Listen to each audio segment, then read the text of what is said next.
बिस्मिल्लाहिर्रहमानिर्रहीम। बच्चों हमने डीएई की मैथ स्टार्ट की हुई है, मैथ 123। और बच्चों हमने उसके एमसीक्यू स्टार्ट किए हुए हैं। बच्चों मैंने चैप्टर 1 से लेकर चैप्टर नंबर 7 तक मैंने एमसीक्यूज़ आप लोगों को कंप्लीट करवा दिए। आज हम करेंगे बी पेपर के एमसीक्यूज़ और चैप्टर नंबर 8 के हम एमसीक्यूज़ कंसेप्ट के साथ सीखेंगे। तो बच्चों हमारे पास एमसीक्यूज़ नंबर 1 है और हम इसको हल करना सीखेंगे। एमसीक्यूज़ नंबर 1 हमारे पास दी एडिशन एडिटिव इन्वर्स, हमने ऑफ इस रकम का ना एडिटिव इन्वर्स मालूम करना है। तो बच्चों अगर हम मैं इस रकम को किसके बराबर लेट कर लूँ, जी के बराबर ए प्लस अयोटा बी, हमने क्या लेना है एडिटिव इन्वर्स। तो बच्चों आपको पता है एडिटिव इन्वर्स होता माइनस जी के बराबर, जी का यानी 2 का एडिटिव इन्वर्स क्या होता है -2। इसी तरह 5 का एडिटिव इन्वर्स क्या होता है -5। इसी तरह जी का एडिटिव इन्वर्स क्या आएगा -जी। तो हम क्या करेंगे ये माइनस, इसी तरह जी की वैल्यू दर्ज करवा देंगे ए प्लस अयोटा बी। तो इसको मनफी के माइनस का ए आ गया और माइनस का अयोटा बी आ गया। यानी मैं इस रकम को माइनस के साथ मैं ज़रब करवा दूं तो ये हमारे पास क्या आ जाएगा एडिटिव इन्वर्स आ जाएगा। और ये मैंने मसालों के साथ भी आप लोगों को समझा दिया है। तो यहाँ पर इसका कौन सा जोज बनेगा, सी जोज। तो सी के ऊपर क्या करेंगे इस तरह टिक का निशान लगा देंगे। तो बच्चों ये था हमारे पास एमसीक्यूज़ नंबर 1। इसी तरह बच्चों करेंगे एमसीक्यूज़ नंबर 2 करेंगे। एमसीक्यूज़ नंबर 2 हमारे पास -3 प्लस 5 और इसको प्लस करवाना है 4 माइनस 7 अयोटा। ये है एमसीक्यूज़ नंबर 2। बच्चों हमने ना इसको सम करवाना है, इन दो नंबर को क्या करवाना है जमा। तो जमा करवा देंगे। सादा रकम सादा के साथ प्लस माइनस हो जाएगी, अयोटे वाली रकम अयोटे के साथ प्लस माइनस हो जाएगी। तो यहाँ पर ये माइनस का 3 है, ये प्लस का 4 है, तो कितना आ जाएगा प्लस का 1 आ जाएगा। यहाँ पर 5 अयोटा है, यहाँ पर -7 अयोटा, तो कितना आ जाएगा माइनस का 2 अयोटा। ये आंसर बनेगा एमसीक्यूज़ नंबर 2 का। तो बच्चों ये कहाँ पर मौजूद है 1 - 2 अयोटा ए जोज। तो ए के ऊपर क्या करेंगे इस तरह टिक का निशान लगा देंगे। इसी तरह बच्चों हमारे पास एमसीक्यूज़ नंबर 3 है। एमसीक्यूज़ नंबर 3 के अंदर हमने उसने पूछा है कांजुगेट ऑफ, इन दोनों रकमों का हमने क्या लेना है कांजुगेट लेना है। 2 + 3 iota plus 1 minus iota is, यानी इज का मतलब मैथ के अंदर होता है बराबर। तो अगर इन दोनों का अगर कांजुगेट ले लिया जाए इस तरह तो इसका आंसर क्या आएगा। असल ये है क्वेश्चन, उसने पूछा है कांजुगेट ऑफ, इन दोनों रकमों का क्या लेना है हमने कांजुगेट। बार का मतलब क्या होता है कांजुगेट होता है, बार ले लेंगे। तो बार का मतलब क्या होता है बच्चों कांजुगेट। तो ये कांजुगेट क्या बार क्या करेगा अयोटे के साथ वाली अलामत को तब्दील करवा देगा। प्लस का 3 अयोटा है तो ये माइनस का 3 अयोटा आ गया, प्लस ये 1 इसी तरह। और ये बार को हमने क्या लेना है कांजुगेट, यानी उसने हमें ये कहा था भी इन दोनों रकमों का कांजुगेट लेना है। कांजुगेट का मतलब होता है बार। तो बार के जब हम इस बार को ख़त्म करेंगे अयोटे के साथ वाली अलामत को तब्दील करवा देंगे। माइनस है तो ये क्या आ जाएगी प्लस अयोटा। तो बच्चों अब क्या करेंगे इसको हल कर लेंगे। ये प्लस का 2 है, ये प्लस का 1 है, तो प्लस का 3 आ गया, माइनस का 3 अयोटा प्लस का अयोटा। तो ये हमारे पास आ जाएगा माइनस का 2 अयोटा। तो बच्चों इसका क्या बनेगा 3 - 2 अयोटा कहाँ पर मौजूद है ए जोज के अंदर। ए के ऊपर क्या करेंगे टिक का निशान लगा देंगे।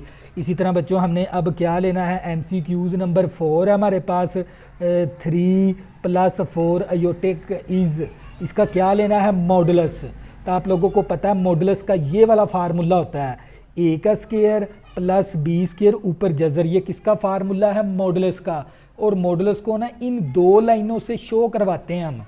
तो बच्चों ये हमारे पास ए की रकम है और ये हमारे क्योंकि हमारे पास होता है ए + बी अयोटा, ये कहलाता है कम्प्लेक्स नंबर।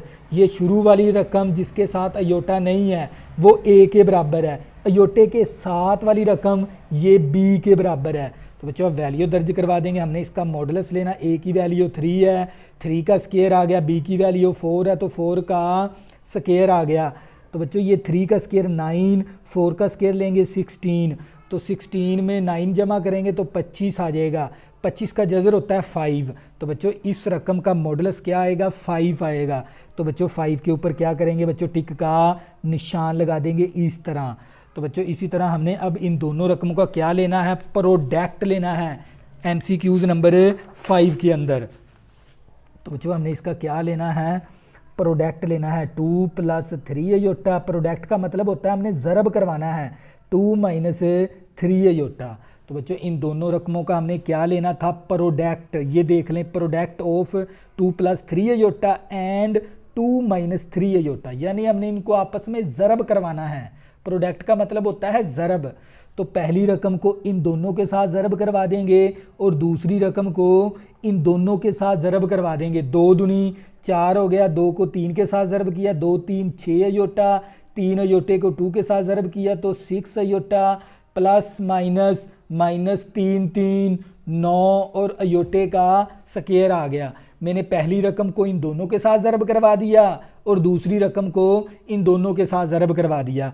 तो बच्चों ये माइनस का 6 अयोटा प्लस का 6 अयोटा कैंसिल हो गया, 4 - 9 और अयोटा स्केयर होता है -1 के बराबर। ये आपको पता होना चाहिए, ये किसके बराबर होता है, -1 के बराबर अयोटा स्केयर। तो ये 4 आ गया, नफ़ी नफ़ी जमा का 9, 4 + 9 करेंगे 13 आ जाएगा। तो बच्चों इसका आंसर क्या बनेगा, 13। तो 13 के ऊपर क्या करेंगे, इस तरह टिक का निशान लगा देंगे। तो बच्चों ये थे हमारे पास MCQs नंबर 1 से लेकर 5 तक।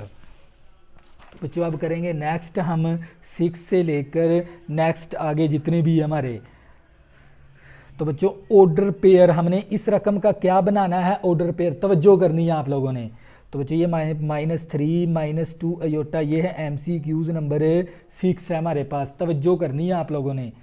बच्चों ऑर्डर पेयर बनाना है, आप लोगों को पता है ये A + B अयोटा हो ना, ये होता है कम्प्लेक्स नंबर, ये कहलाता है कम्प्लेक्स। इसको मैं ऑर्डर पेयर में लिखूं तो मैं इस तरह लिखूंगा A, B, ये कहलाता है ऑर्डर पेयर।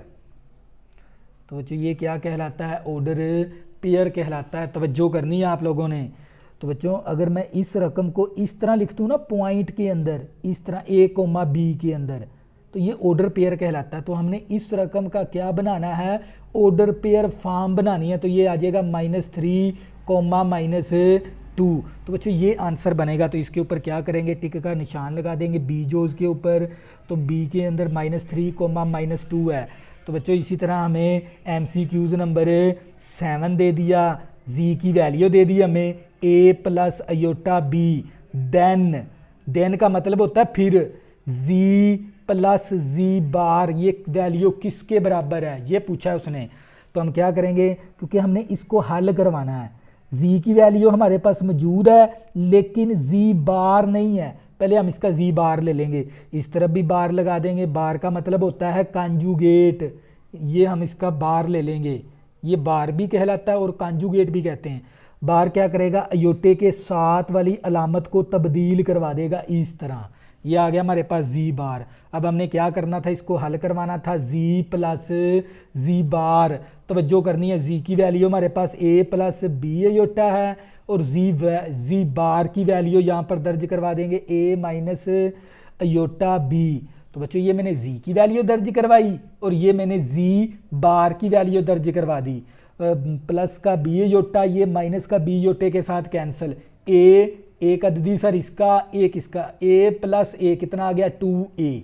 तो बच्चों ये आंसर आता है। तो ये यहाँ पर कहाँ पर मौजूद है, 2A। ए जोज के अंदर A के ऊपर क्या करेंगे, टिक का निशान लगा देंगे। इसी तरह बच्चों नेक्स्ट आ गया हमारे पास MCQs नंबर 8 है। ये भी आपने तवज्जो से समझना है, अपना कंसेप्ट क्लियर करना है। इस तरह के MCQs आ सकते हैं आप लोगों को और इसमें से भी आ सकते हैं, ठीक है ना, ये ध्यान रखना है क्योंकि मेरा काम है आप लोगों का कंसेप्ट क्लियर करवाना। तो बच्चों अब इन दोनों को हमने क्या करवाना पड़ेगा, ज़रब, क्योंकि ये दोनों आपस में क्या हो रहे हैं, ज़रब। ये देख लें तो यहाँ पर कोई जिसके साथ कोई, क्योंकि इस तरह हो ना ब्रैकेट के अंदर, तो वो दोनों वैल्यू आपस में क्या होती हैं, ज़रब होती हैं, मल्टीप्लिकेशन होती हैं। तो हम इसको आपस में ज़रब करवाएंगे। पहली रकम को दोनों के साथ, 1 को 3 के साथ ज़रब किया 3, 1 को -5 अयोटे के साथ ज़रब किया -5 अयोटा। अब 2 अयोटे को उन दोनों के साथ ज़रब करवा देंगे, 2 3 6 अयोटा आ गया। 2 अयोटे को -5 अयोटे के साथ ज़रब करेंगे, -10 अयोटे का स्केयर आ गया। तो बच्चों ये 3 आ गया, -5 अयोटा प्लस का 6 अयोटा प्लस का अयोटा आ गया, -10 अयोटा स्केयर किसके बराबर है? -1 के बराबर है। ये मैंने पीछे आपको समझा दिया था। 3 प्लस अयोटा नफ़ी नफ़ी जमा का 10 आ गया। 3 + 10 करेंगे कितना आ गया? 13 प्लस अयोटा। ये आंसर आता है इसका, 13 प्लस अयोटा। ये कहाँ पर मौजूद है? ए जोज के अंदर। ए के ऊपर क्या करेंगे? इस तरह टिक का निशान लगा देंगे। ये था बच्चों हमारे पास MCQs नंबर 8। इसी तरह बच्चों MCQs नंबर 9 करेंगे। तवज्जो करनी है आपने। अयोटा इंटू 2 माइनस अयोटा, इसको हल करके हमने वैल्यू निकालनी है। इज़, ये वैल्यू इज़ का मतलब होता है बराबर। ये वैल्यू किसके बराबर है? तो वो हमने इसको हल करके ही देखना पड़ेगा। अयोटे को 2 के साथ ज़रब किया, 2 अयोटा आ गया। अयोटे को इस अयोटे के साथ ज़रब किया, अयोटे का स्केयर आ गया। तो ये हमारे पास 2 अयोटा, अयोटा स्केयर किसके बराबर है? -1 के बराबर है। 2 अयोटा नफ़ी नफ़ी जमा का 1 आ गया। अब इसको तरतीब दे देंगे, क्योंकि कम्प्लेक्स नंबर असल में होता है A + B अयोटा। सादा रकम पहले, अयोटे वाली रकम बाद में लिखनी होती है। तो ये 1 आ गया +2 अयोटा, ये आंसर आएगा। तो ये कहाँ पर मौजूद है? ए जोज के अंदर। 1 + 2 अयोटा, तो इसके ऊपर क्या करेंगे? टिक का निशान लगा देंगे। अब आ गया हमारे पास MCQs नंबर 10 है, और साथ ही हमारे ये चैप्टर क्या हो गया? शून्य हो गया, ख़त्म हो गया, हम हो गया। ये आखिरी है। मैंने इसके तमाम चैप्टर आपको, ये एक्सरसाइज भी मैंने करवाई हुई है। इसकी चैप्टर नंबर 8 मैंने कंप्लीट करवा दिया, इसके शॉर्ट क्वेश्चन भी और इसके MCQs भी मैंने कंप्लीट करवा दिए हैं अपने YouTube चैनल पर। वहाँ से आप अपनी तैयारी कर सकते हैं। तो बच्चों हमारे पास MCQs, ये हमारे पास जी की वैल्यू है A + अयोटा B, देन जी बार किसके बराबर होगा? इज़। जी बार किसके बराबर है? यानी हमने इसका कॉन्जुगेट लेना है। कॉन्जुगेट का मतलब होता है बार। इस तरह A + अयोटा B, हम इसका क्या लेंगे? कॉन्जुगेट। कॉन्जुगेट का मतलब होता है बार। बार क्या करेगा? अयोटे के साथ वाली अलामत को तब्दील करवा देगा। प्लस की अलामत है तो माइनस की लिख देंगे। अयोटा B बच्चों ये आता है इस रकम का कॉन्जुगेट लेते हैं तो हम। तो बच्चों ये कहाँ पर मौजूद है? A - B अयोटा है। B जो उसके अंदर, B के ऊपर क्या करेंगे बच्चों? इस तरह टिक का निशान लगा देंगे। तो बच्चों ये थे हमारे पास MCQs चैप्टर नंबर 8 के MCQs। ये भी मैंने आप लोगों को कंसेप्ट के साथ समझाए हैं, और मैंने इसके शॉर्ट क्वेश्चन भी आप लोगों को कंसेप्ट के साथ, और एक्सरसाइज भी मैंने आप लोगों को कंसेप्ट के साथ समझा दी हैं। अगर बच्चों आपने अभी तक मेरे चैनल को सब्सक्राइब नहीं किया, प्लीज़ इसको सब्सक्राइब कर लें, ताकि आने वाली न्यू वीडियो आपको आसानी के साथ मिल सकें। अल्लाह हाफिज़, दुआ में ज़रूर याद रखना।